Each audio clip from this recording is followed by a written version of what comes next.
Америка құрама штаттарының Невада штатында атаңызға айналған Зона 51 әскери әуе базасы фантастикалық киноларда, компьютер ойындарында бірнеше рет көрсетілді.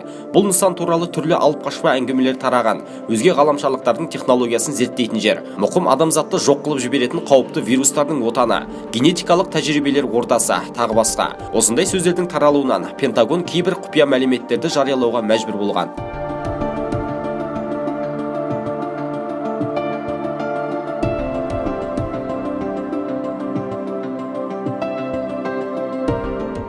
Ресми мәліметтерге қарағанда, Зона 51-де жаңадан жасалған әуе технологиясымен қару-жарақ сынақтан өткізіледі. Бұл жерде Lockheed U-2, A-1-2 және SR-71 сынды барлау ұшақтары мен әлемге әйгілі көрінбейтін F-117 Nighthawk сынақтан өтетіні мәлім етілген. Олардың аспандағы үшбұрышты елесін көргендер беймәлім өзге ғаламшарлықтардың ұшу аппаратын елестеткен болуы мүмкін. Кейбір мәліметтерге қарағанда, қазіргі уақытта бұл жерде SR-91 Aurora деп аталатын гипердауысты өте құпия көрінбейтін барлау ұшағы үстінде зерттеулер жүріп жатқанға ұқсайды.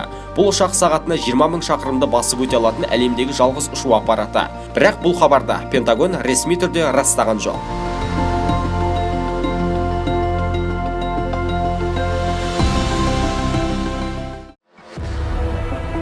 Бейнеролик 1xbet букмекерлік кеңсесінің қолдауымен жасалынды. Мұнда әрқашан жоғары коэффициенттер мен үлкен ұтыстар бар. Ең сенімді букмекердің сайтына дәл қазір тіркеліңіздер. Сілтеме төменде.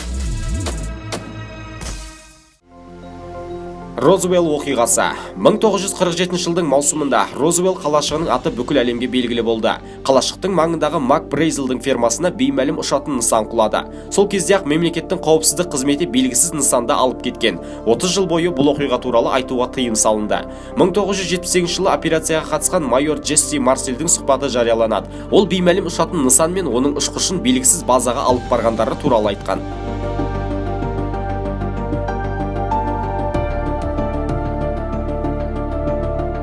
Энни Якобсеннің зерттеуі.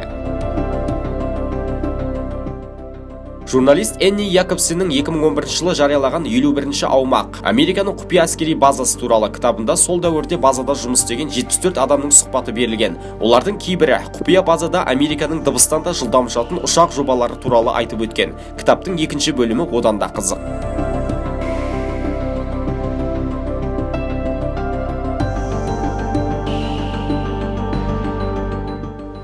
Сталиннің өзге ғаламшарлықтары.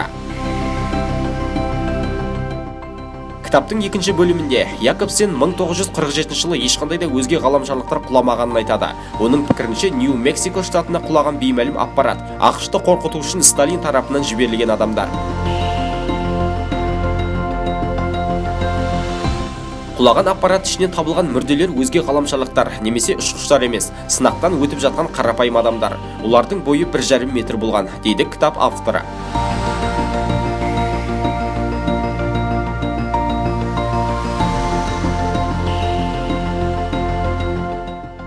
Сталиннің бұйрығымен қарсылас мемлекет жеріне ерекше ұшатын аппарат жіберілген. Оның ішінде физикалық жағынан өзгеріске ұшыраған қарапайым балалар болған. Бұл балаларға Сталиннің бұйрығымен нацистердің дәрігері болған Йозеф Менгеле тәжірибе өткізген екен.